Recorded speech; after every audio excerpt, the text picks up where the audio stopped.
The placing of the boy in the cage with a monkey is an outrage. The Negro race in America has a hard enough time as it is in getting away from the prejudice that is closely related to the monkey without having a member of the race placed on exhibition. Leading men of science from Harvard and Princeton and Columbia University were saying that Africans were midway between an orangutan and a human being. So 100 years later, it should not come as much of a surprise that many people still cling to these notions of European superiority, African inferiority.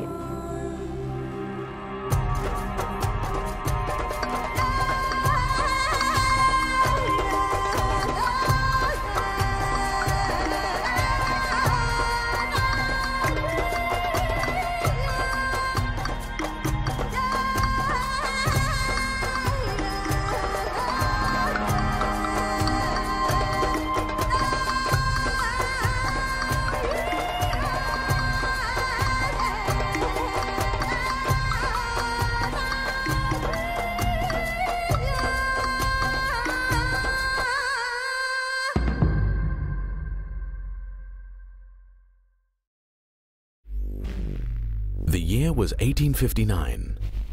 3 months after Charles Darwin published his book On the Origin of Species, American promoter P.T. Barnum unveiled a new attraction at his popular museum in New York City. It featured what was described as the "What is it?" or man-monkey. Visitors were told that the creature had been captured by hunters in Africa, who discovered a race of beings roving among the trees and branches like apes and monkeys. Museum staff declared that the creature had been pronounced by scientists as a connecting link between African blacks and lower animals. In reality, Barnum's so-called man-monkey was an African-American man named William Henry Johnson. Thanks to Barnum, Johnson spent much of his life on public display as an evolutionary missing link, sometimes in a cage. Many reporters at the time were happy to promote the deception. The New York Tribune declared that Barnum's performer seemed to be a cross between an ape species and a Negro, while another paper declared, "The head is shaped like that of a monkey, but the face is more like that of an African Negro of the lower order. It has been pronounced by naturalists as a specimen of the connecting link between man and monkey." Many more supposed missing links were marketed to the public at freak shows throughout America. In the 1880s, there was Crow, promoted as living proof of Darwin's theory of the descent of man. She was described as a perfect specimen of the step between man and monkey. Actually, Crow was a young woman from Southeast Asia who suffered from hypertrichosis, a rare genetic condition that produces excessive hair. In the early 1900s, there was Congo, the ape man, usually exhibited in a cage next to a chimpanzee. Most of these early presentations of missing links were crude hoaxes put forward by hucksters, not scientists. But the quest to dramatize the lower stages of human evolution eventually reached far beyond freak shows. It ultimately involved the most elite members of the scientific community, and it was given a platform at one of the most celebrated events in early 20th century America.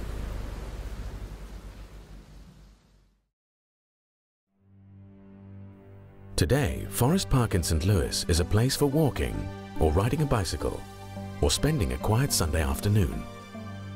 But more than a century ago, it was one of the most visited locations in the entire United States, the site of the 1904 St. Louis World's Fair. Attracting more than 19 million visitors, the World's Fair was known for its lavish neoclassical buildings, its 22-story high Ferris wheel, and the public debut of innovations such as the X-ray machine and the ice cream cone. But the fair had a darker side.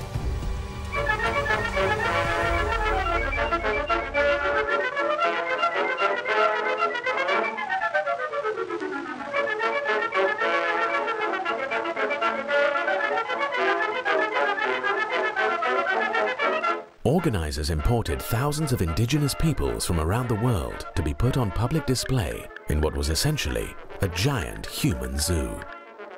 Unlike freak shows, the Human Zoo in St. Louis was created with the cooperation of America's scientific establishment.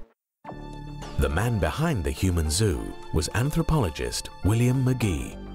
One of the nation's leading scientists, McGee had already served as acting president of the American Association for the Advancement of Science. In 1903, he was asked to head the anthropology department for the World's Fair. McGee had grand plans of presenting the story of human evolution by displaying representatives of what he considered lower stages of the human race.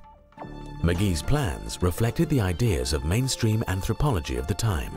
Anthropology was kind of founded on this idea of mapping civilization from the highest to the lowest, right? With the lowest at that time said to be Africans, and then you sort of move up. Leading men of science from Harvard and Princeton and Columbia University were saying that Africans were midway between an orangutan and a human being. Like many scientists of his day, McGee drew inspiration for his ideas on human development from Darwin's theory that humans had evolved from ape-like ancestors. Darwin's theory provided a template for categorizing Africans as biological inferiors. His impact created a bandwagon effect on many scholars on both sides of the Atlantic. Africans were demeaned with terms like savages and compared to animals. Admittedly, some of these comparisons were used before Darwin, but after Darwin, they increasingly took on the authority of science. Darwin argued that the break in evolutionary history between apes and men came between Africans and Australian Aborigines and gorillas. In other words, he thought blacks were the closest humans to apes. German scientist Ernst Haeckel helped popularize the idea. Ernst Haeckel was the leading German Darwinist in the late 19th and early 20th century. He corresponded extensively with Darwin, and Darwin recognized Haeckel's affinity with his own theory. Ernst Haeckel also is known for his raving racism. And in fact, he had a graphic of the history of human evolution that, in very pointed terms, really embedded a racist view of human evolution. You had the Teutonic male on the top, the sort of the Germanic male, and then at the bottom you had some creatures that looked partly like apes, partly like Jews. He was also anti-Semitic. And in the middle, you had the transition from the ape-like creatures to the first human creatures. The ape-like creatures look pretty much like they're Africans. And the takeaway point that Ernst Haeckel had from this graph was that the difference between the highest human being and the lowest human being, the gap between the highest Teutonic male and the first human being that was just one step above the apes, was larger than the gap between the lowest human being and the highest ape. At the St. Louis World Fair, William McGee expressed a similar view, arguing that scientists had now shown the structure of the lowest humans more nearly resembles that of the highest ape-like animals than that of the highest humans. Like other scientists of the era, McGee saw primitive non-white peoples as living evidence of man's evolutionary history. The savage stands strikingly close to subhuman species in every aspect of mentality, as well as in bodily habits and bodily structure. McGee was determined to use primitive peoples at the fair to dramatize for the public the different stages of human evolution, beginning with races he considered lowest on the evolutionary scale. McGee arranged for native peoples to be put on display in villages designed to recreate their native habitats.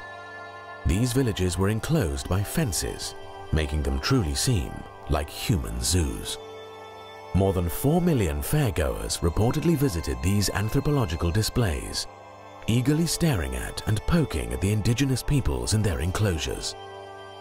Adding to the indignities, native peoples were pressured to participate in a series of athletic contests designed to show they were biologically inferior to whites. Those on display were also subjected to experiments in a special laboratory set up by the fair's anthropology department.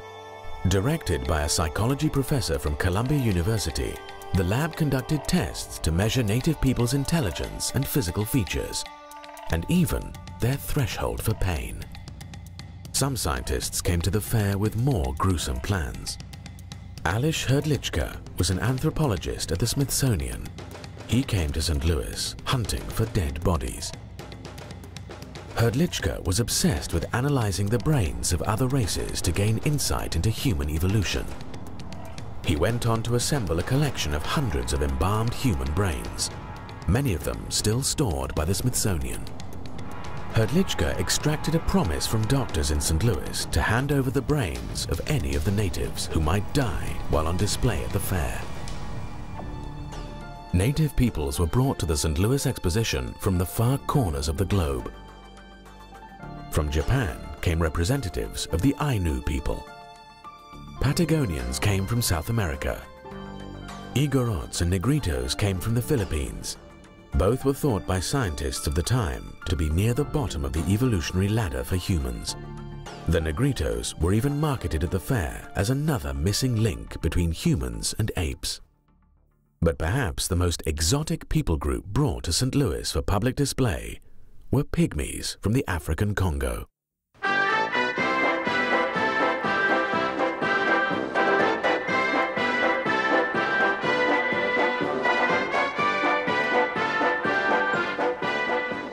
Will the pygmies brought last week to the World's Fair prove Darwin's theory of the missing link? Will a study of the little black children of the African jungles shed light on the theory evolved by Darwin as regards the evolution of the human race?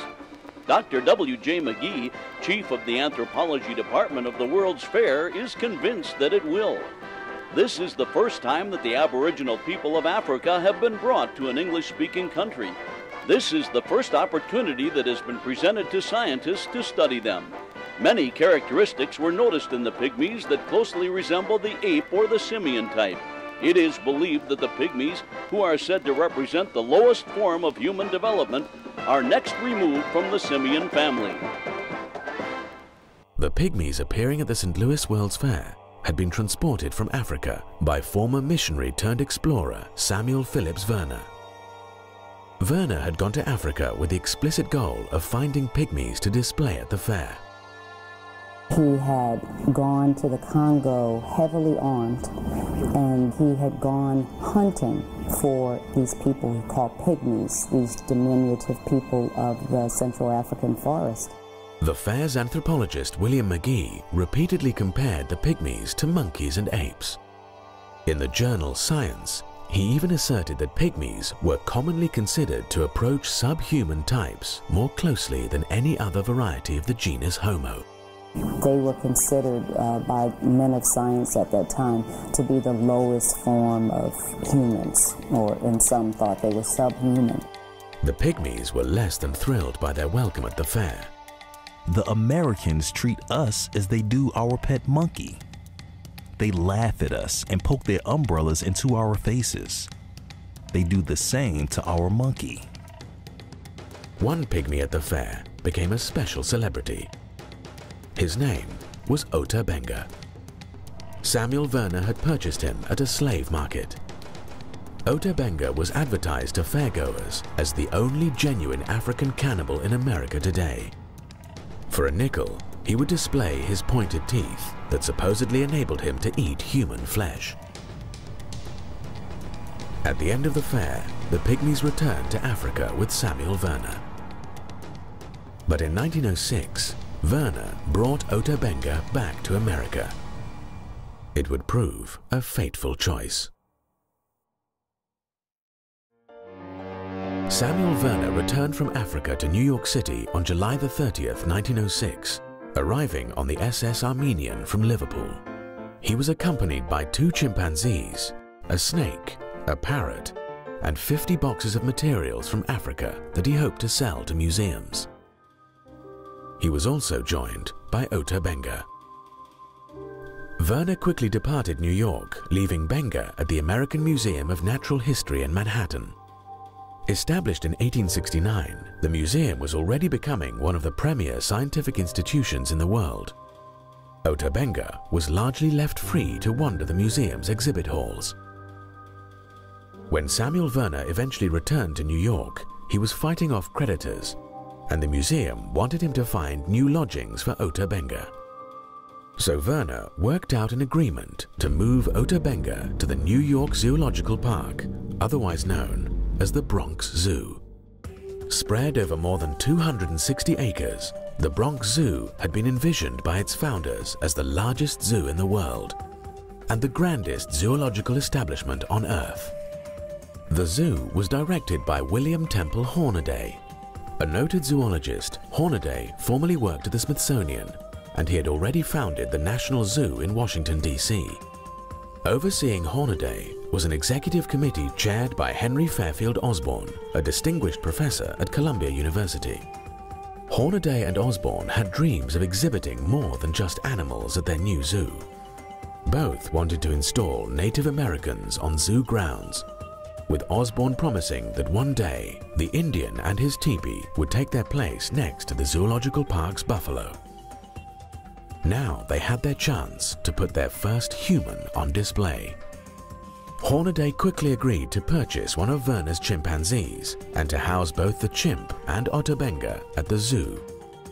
Hornaday planned to exhibit the pygmy and the chimpanzee together in a cage in the zoo's monkey house. It was presented as science, not as a circus act, because these were men of science who were doing this. Ota Benga went on display in the monkey house on Saturday, September the 8th, 1906.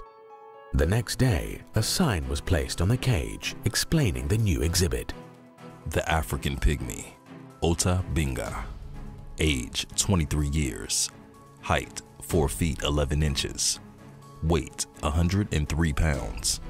Brought from the Kasai River, Congo Free State. Exhibited each afternoon during September. Thousands of New Yorkers came to stare and laugh and debate the meaning of the display. Is it a man? Some of them wondered. Newspaper coverage brought even more people, and in just a few weeks, the zoo drew nearly 250,000 visitors. But the notoriety also brought controversy. New York's clergy, in particular, were horrified at what they saw as a dehumanizing spectacle. First to speak out was the Reverend Robert Stewart MacArthur, pastor of the city's Calvary Baptist Church, one of the largest Baptist congregations in America. The person responsible for this exhibition degrades himself as much as he does the African. Instead of making a beast of this little fellow, he should be put in school. Ministers from New York's African American community soon organized a protest committee. After visiting the zoo and seeing Benga for themselves, they were horrified. They thought it was outrageous. They clearly saw a human being who appeared to be afraid, who was being heckled and jeered at and things thrown at him, and he was being, debased on the hallowed grounds of the New York Zoological Society in New York City. The ministers demanded that Ota Benga be taken off display and be offered an education.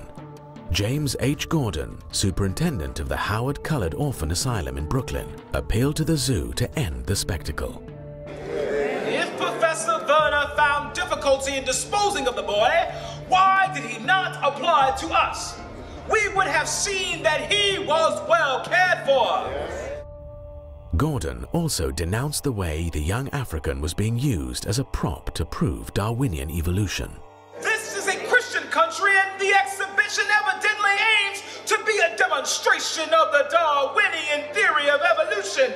The Darwinian theory of evolution absolutely is opposed to Christianity, and a public demonstration in its favor should not be permitted.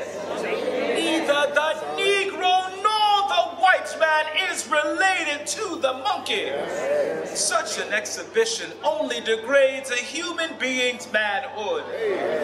We do not like this exhibition of one of our race with the monkeys. Our race, we think, is depressed enough without exhibiting one of us with the apes. We think we are worthy of being considered human beings with souls. Samuel Werner tried to deflect the criticism, denying that he put Ota Benga on display to show that he was somehow subhuman. If Ota Benga is in a cage, he is only there to look after the animals. Zoo director Hornaday meanwhile declared that the black minister's protest was ridiculous. Though a believer myself in the Darwinian theory, I had no idea of using the exhibition to enforce it. The boy is on exhibition simply because the public wishes to see him. He is well treated and happy. To say that the boy is placed in the cage to show his similarities to the monkey is nonsense. He is much more intelligent than many white men whom I have known. Hornaday made clear that he wasn't about to shut down the popular exhibit. The exhibition shall certainly be continued, unless the directors of the park decide otherwise. But the leaders of the New York Zoological Society were pleased by the display. Henry Fairfield Osborn even congratulated Hornaday for the excellent press coverage, commenting that Benga is certainly making his way successfully as a sensation. Spurned by Hornaday, the African-American ministers decided to appeal to George McClellan Jr., the Democratic mayor of New York. McClellan was the son of the controversial general during the Civil War who had tried to unseat Abraham Lincoln in the presidential election of 1864. The elder McClellan openly confessed that he was prejudiced in favor of the white race and said that he couldn't learn to like the odor of either billy goats or Negroes. The younger McClellan now refused to even meet with the African-American ministers, sending out an assistant with a dismissive note referring them to the New York Zoological Society. The ministers then went to see Madison Grant, the Zoological Society's secretary. Grant was a prominent member of New York Society. A graduate of Yale, he received a law degree from Columbia. He was also a trustee of the American Museum of Natural History, a counselor of the American Geographical Society, and a founder of the Bronx Zoo. It would have been hard for the ministers to find someone less sympathetic. Grant was an open racist who thought blacks were an inferior race and regarded those who had parents of different races as mongrels. Within a decade, he would write The Passing of the Great Race, a book which championed Nordic supremacy and keeping blacks subservient to whites. The book was reportedly praised by Adolf Hitler as his Bible. Grant also rebuffed the ministers. So did the city's most prominent newspaper, the New York Times, which professed to be puzzled by the anger of the protesters. We do not quite understand all the emotion which others are expressing in the matter. Describing African pygmies as very low in the human scale, the Times made clear that it viewed pygmies as less than fully human. Whether they are really closer to the anthropoid apes than the other African savages, or whether they are viewed as the degenerate descendants of ordinary Negroes, they are of equal interest to the student of ethnology and can be studied with profit. The editors at the Times thought it absurd to make moan over the imagined humiliation and degradation Ota Benga was suffering. In fact, they claimed the pygmy was probably enjoying himself. The suggestion that Benga should be placed in a school instead of a cage ignores the high probability that school would be a place of torture to him, and one from which he could draw no advantage whatever. The idea that men are all much alike except as they have had or lacked opportunities for getting an education out of books is now far out of date. After African-American ministers criticized the zoo for trying to use Ota Benga to prove Darwinian evolution, the New York Times weighed in again. The Reverend Colored Brother should be told that evolution, in one form or another, is now taught in the textbooks of all the schools, and that it is no more debatable than the multiplication table. As protests continued, increasingly rowdy crowds came to the zoo in order to visit the pygmy. On Sunday, September 16th, 40,000 people converged on zoo grounds to see the city's newest sensation. According to press reports, the mobs chased Ota Benga around the zoo all day, howling, jeering and yelling. Some of them poked him in the ribs, others tripped him. All laughed at him. Benga responded by shooting an arrow at his tormentors, after which zookeepers caught him and returned him to his cage. As both crowds and Ota Benga became unruly, zoo director Hornaday grew increasingly defensive. He now claimed that he had decided to exhibit Ota Benga in a cage simply for convenience. We have no platform that we could place him on, and this big open-air cage was the best place we could find to put him where everybody could see him. Eventually, the continued controversy made Hornaday want to wash his hands of the whole affair. Ultimately, an agreement was reached to move Ota Benga to the Howard Colored Orphan Asylum and later to a seminary in Lynchburg, Virginia. There, nearly 10 years later, Ota Benga shot himself to death. Benga had expressed a desire to return to his native Africa, but by 1916, the continent was being further ravaged by European powers as they fought World War I, so return was no longer an option. I think the hopelessness of it all, the trauma he had sustained, the loneliness, and you know, I can't even imagine. He had no idea what had become of his people, if his village was still even there. So it's not hard to imagine the myriad reasons why he would have sunk into this deep depression and that ultimately caused him to take his life. In one final indignity, the New York Times published an obituary assuring readers that during Ota Benga's stay in their city, he was actually an employee of the Bronx Zoo who had been hired to feed the apes. According to the Times, it was this employment that gave rise to the unfounded report that Ota Benga was being held in the park as one of the exhibits in the monkey cage. Ota Benga was largely forgotten by history until the 1990s. But the passion of social Darwinists in America for putting humans on display continued. And 15 years later, some of the same figures involved in the Ota Benga scandal would be involved in another kind of human display, one whose impact would prove even more horrifying.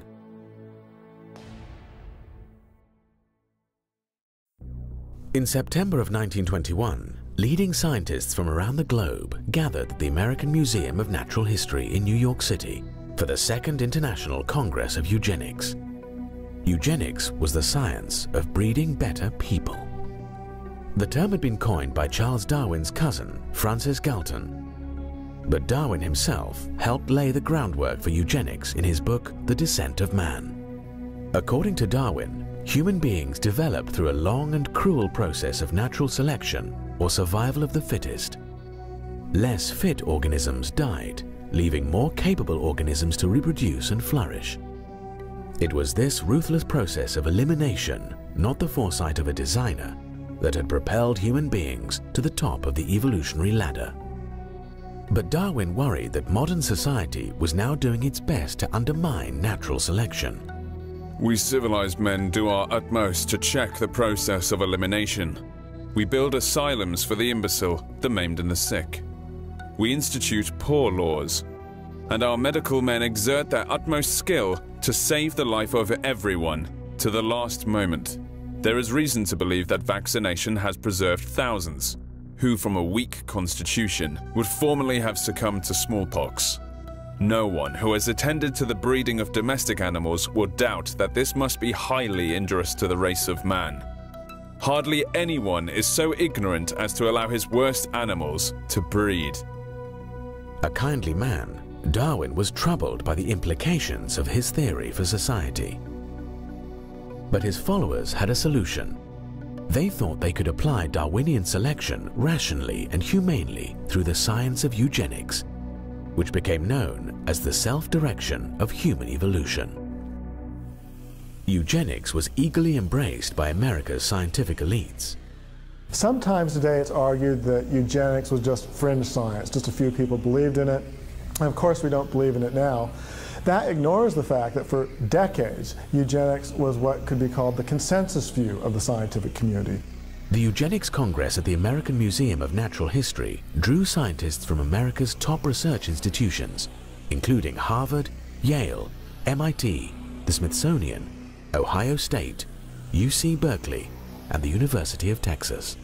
Participants included inventor Alexander Graham Bell and Charles Darwin's own son, Leonard. who lashed out at the threat biological defectives pose to modern society. Scientists were welcomed to the Eugenics Congress by then-president of the American Museum of Natural History, Henry Fairfield Osborn, who had been involved in the display of Ota Benga at the Bronx Zoo. A future head of the American Association for the Advancement of Science, Osborn had become one of the most celebrated scientific champions of evolution in America. Soon he would become embroiled in a controversy with politician William Jennings Bryan over a fossilized tooth discovered in Nebraska. Osborn insisted that the tooth supplied irrefutable evidence of the existence of man-like apes in ancient North America. To his embarrassment, the tooth later turned out to be part of an extinct pig. At the Eugenics Congress, Osborn told scientists that eugenics was essential to the future of human evolution. To know the worst as well as the best in heredity, to preserve and to select the best, these are the most essential forces in the future evolution of human society. Osborn also attacked racial intermarriage. 500,000 years of human evolution have impressed certain distinctive virtues as well as faults on each race. Put three races together, you are likely to unite the vices of all three as the virtues. Osborn argued that racial groups should be studied to determine what tasks each race is best fitted to accomplish. But it was clear that he already thought he knew the proper place of non-whites. If the Negro fails in government, he may become a fine agriculturalist or a fine mechanic. The American Museum of Natural History accompanied the Eugenics Congress with a major museum exhibition designed to sell eugenics to the American public. Participants included America's top publishers, insurance companies, government agencies, and private groups like the American Red Cross. As many as 10,000 people attended the special exhibition. There were no live humans put on display at the eugenics exhibit, but it was still a kind of human zoo. It put human racial groups under the microscope to judge their worth to society. There were displays highlighting differences between black and white babies in the womb, displays comparing the mental stamina of different races, displays reporting on the capabilities of immigrants, and displays showcasing equipment for measuring human intelligence and other features. There also were displays about the human brain. One compared the brains of criminals and non-criminals. But the most extensive brain display was created by anthropologist Alois Hrdlicka from his growing collection of embalmed brains. Hrdlicka left his original specimens stored in jars at the Smithsonian, but he brought gelatin models of the embalmed brains of apes and 3 races of humans. Hrdlicka's presentation filled 7 separate display cases. It also included a series of skulls from Native Americans. The skulls purported to show that Native American brains revealed primitive features from earlier stages of evolution. In the midst of more sophisticated displays were cruder exhibits featuring the blatantly racist books of Madison Grant and Lothrop Stoddart.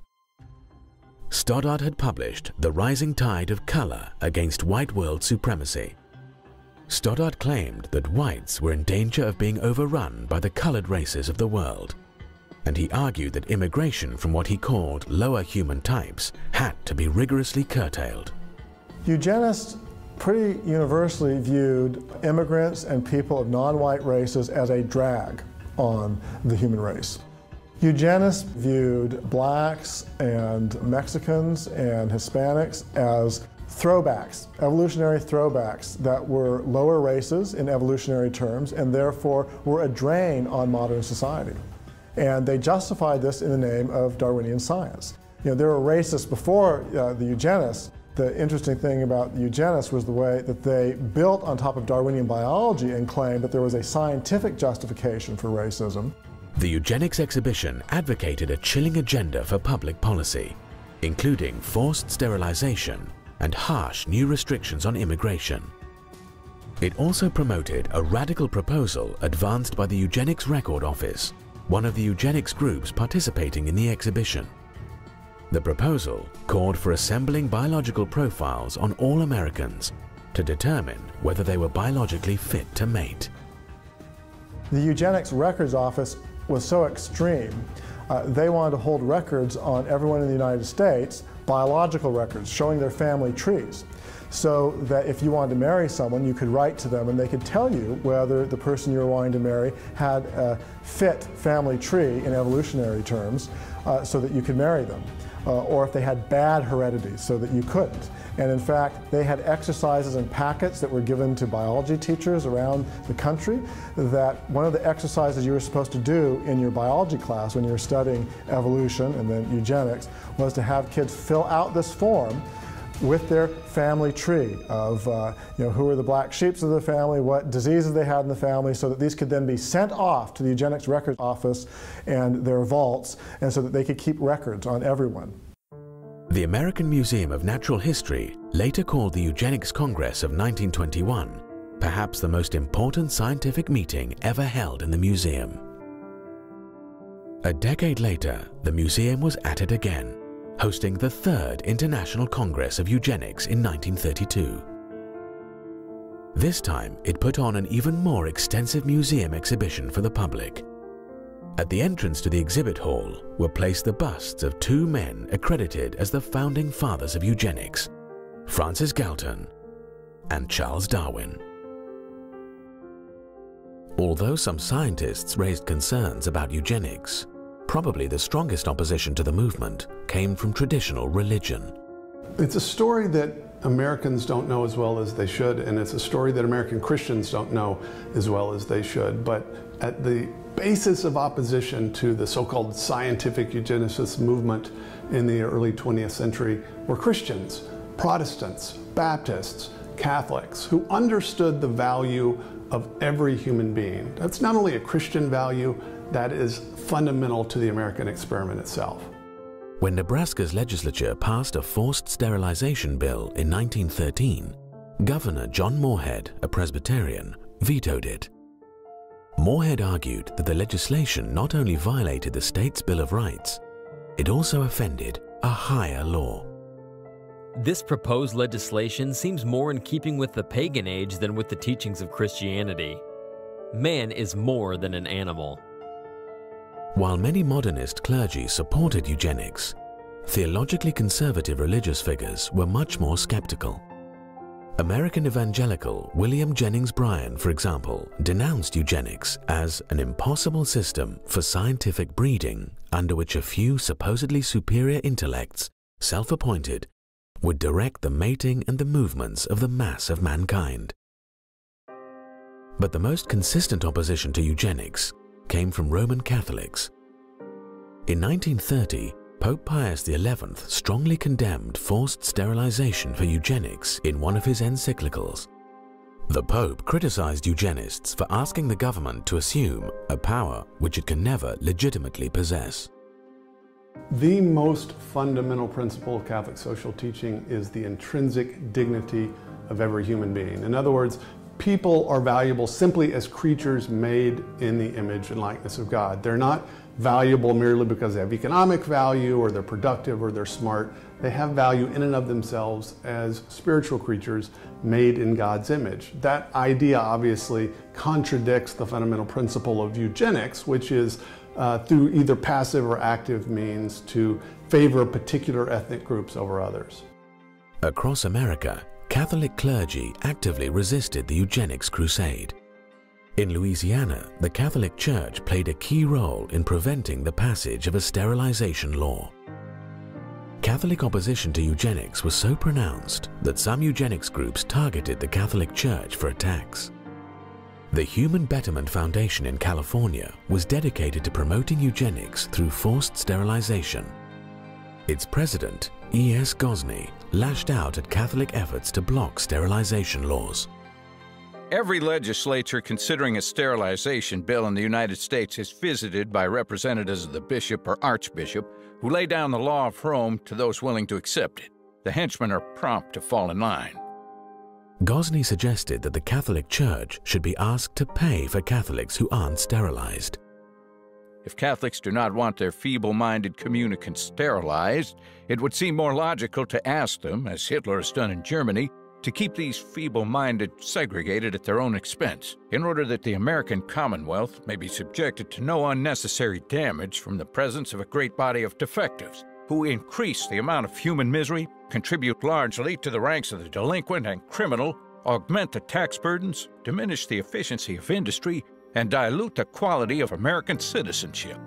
The eugenics movement and the supporters of eugenics in the early 20th century actually tried to make an anti-Catholic campaign part of their public argument. On the one hand, they claimed that their ideas were based firmly in natural science, and yet they actually ran a public campaign that was anti-religious. You get the impression that there was something more than simple empirical science at stake in the debate. Despite opposition from Catholics and others, the American eugenics movement continued to flourish in the years leading up to World War II. The eugenics movement eventually led to the forced sterilization of more than 60,000 people in America. Compulsory sterilization in the name of eugenics was ultimately upheld by the United States Supreme Court in a decision that declared, 3 generations of imbeciles are enough. Many of those sterilized would not be considered mentally handicapped today.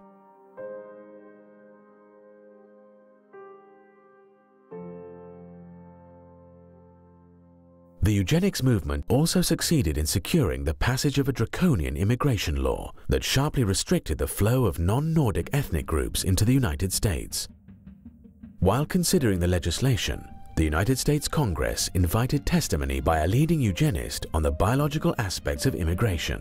Starting in the 1920s in particular, there was a huge push for immigration restrictions on people who were coming from non-Germanic, non-Northern European countries, and so people coming from Mexico to the United States, or people coming from Africa or Southern European countries that had people that the eugenists viewed as evolutionarily backwards. They had to be stopped because they were going to destroy our society. But the most horrifying implementation of eugenics policies took place not in America, but in Nazi Germany.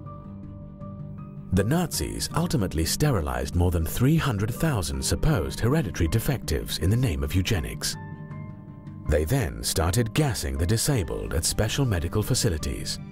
It was in these killing centers that the Nazis began to perfect the methods they would later use to exterminate Jews. The sordid history of eugenics and the mainstream scientific community's embrace of it remains completely unknown to many Americans. So does the scientific community's involvement with social Darwinism and scientific racism, including human zoos. It's a history some people are still trying to cover up.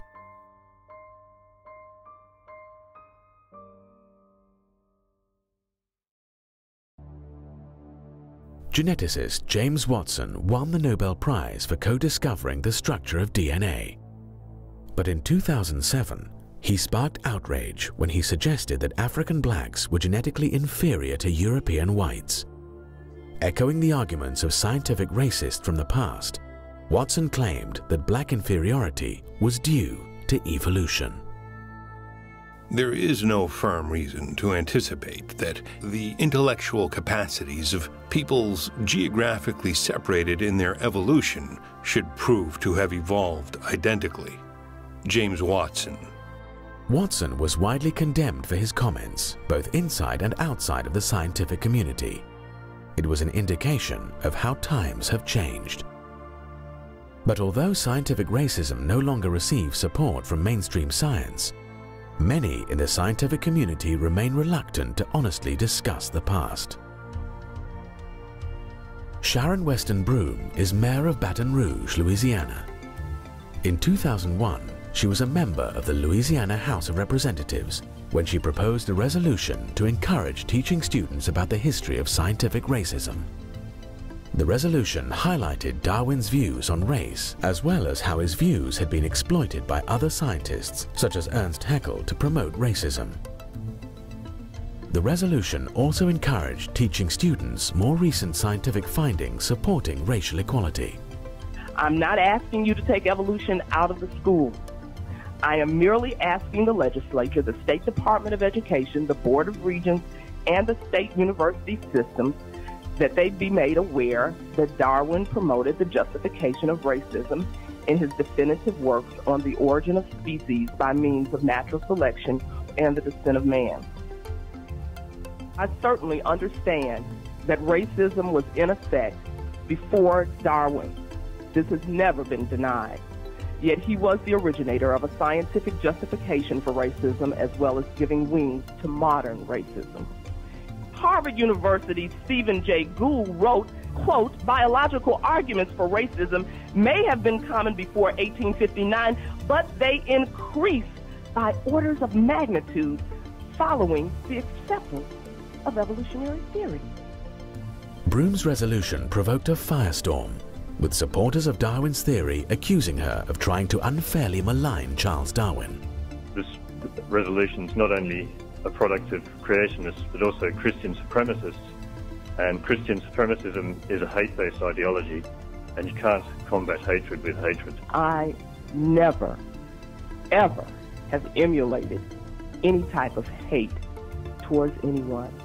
The resolution only passed after all references to Darwin and Haeckel were deleted. It was as if scientific racism had never happened. But Louisiana isn't the only state where the past misuse of science has been censored. In 2007, the Kansas State Board of Education rewrote a statewide curriculum standard about the history of science. The standard originally called for students to understand both the positive and negative aspects of science on society, including how science can be abused. As examples of the abuse of science, the original standard cited the eugenics movement, scientific racism, and the infamous Tuskegee syphilis experiment, where government researchers left poor black men untreated for syphilis in order to observe the progression of the disease. The Kansas Board of Education revised the curriculum standard to eliminate any study of the abuses of science. Now students would only learn about how science had improved society. The original standard did not mention Darwin or Darwin's theory. That did not stop proponents of rewriting the standard from claiming they were defending the teaching of evolution. But public officials aren't the only ones who have tried to cover up the history of scientific racism. Some of the institutions most involved in promoting scientific racism in the past are still suppressing their own history. The American Museum of Natural History remains one of the world's leading science museums, but to this day, it has never apologized for the role it played in promoting the international eugenics movement. It has also tried to downplay the role of scientists in promoting scientific racism. In 2005, the museum mounted a major new exhibition on the life and legacy of Charles Darwin. The exhibition is still available today as a traveling exhibit. The exhibit contains a section on social Darwinism that fails to acknowledge any involvement by the scientific community in either eugenics or scientific racism. Even more glaringly, the exhibit also fails to disclose the museum's own role in promoting social Darwinist policies like eugenics. According to the current exhibit, social Darwinism had no real connection with either Darwin or science. The fact of the matter is that if you read the scientists of the day, in the late 19th and early 20th century, many of them were promoting racism and even racial extermination, extinction of races.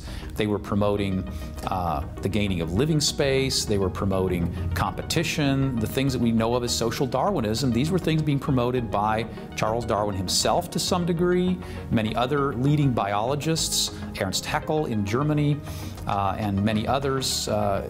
You could go on. And by the 1920s and 30s, they were becoming very prominent. If you look especially in the field of anthropology and evolutionary anthropology, many of them were promoting social Darwinism. This was not just an idea of some cranks or some political people that didn't really understand the science. This was an idea that was very prominent in scientific circles. Officials at the American Museum of Natural History declined a request to be interviewed for this documentary. Their stated reason was that filmmakers were unable to purchase $2 million in insurance. The museum also turned down repeated requests to answer questions about its history in writing. Officials at the Bronx Zoo are likewise skittish when it comes to discussing its display of Ota Benga. They also refuse to be interviewed. And if you visit the zoo today, you won't find any remembrance of what happened to Ota Benga. Instead, what they've done is they've closed off the monkey house. So where Ota Benga was housed, the public could not even see it now. And they have just not had any comment whatsoever. It's as if zoo officials hope that Ota Benga and the scientific racism that dehumanized him will stay forgotten. Others seem to share the same hope. But some things should never be forgotten, because things that are forgotten have a way of coming back. Nazi scum! Off our streets! Nazi scum! Off our streets! The recent resurgence of white supremacist groups in America has raised chilling echoes of the past. Evolutionary arguments for racism that were rejected by the scientific community are now being resurrected by modern racists. In 2009, white supremacist James von Brunn drove to the Holocaust Museum in Washington, D.C., where he fatally shot an African-American security guard. Von Brunn had published a manifesto arguing that crossbreeding whites with species lower on the evolutionary scale diminishes the white gene pool while increasing the number of mongrels. Richard Spencer is a leader of the so-called alt-right. He argues that, quote, Darwinism offers a compelling and rational justification for whites to act on behalf of their ancestors and progeny and feel a shared sense of destiny with their extended kin group, unquote. In a 2017 study, more than 400 self-identified members of the alt-right revealed that they view blacks, Mexicans, and other racial and ethnic groups as less evolved and closer to humans' ape-like ancestors than whites. The misuse of science to promote racism is no longer just a sad relic of our history. It's also an uncomfortable part of our present. One reason we should remember the sins of the past is to help us avoid making the same mistakes again. We need to learn from the past, not cover it up.